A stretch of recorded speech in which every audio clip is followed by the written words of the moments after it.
Здравейте, приятели! Както виждате, аз обожавам розовия цвят. Обичам го, когато става въпрос за моите дрехи, обичам го, когато става въпрос за тапетите около мен, обичам го дори когато става въпрос за моите розови очила и моят розов грим. Обичам го и когато трябва да седна на питие с приятели, абсолютно винаги си поръчам чаша розов коктейл, като този, например. Но, ето, тук вече идва ното.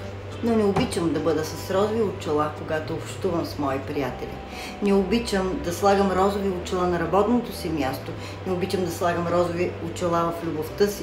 Не обичам да слагам розови очила, когато слушам новините. Не обичам да слагам розови очила, когато живея. Ако и вие не обичате, заповядайте на моя семинар "Как да оцелееш в лъжата". За сега сме на улица Жестов 1 в Bar and Dinner Riders, благодарение на тяхното гостоприемство. И на този семинар ще се научите как да се опитате да свалите своите розови очила.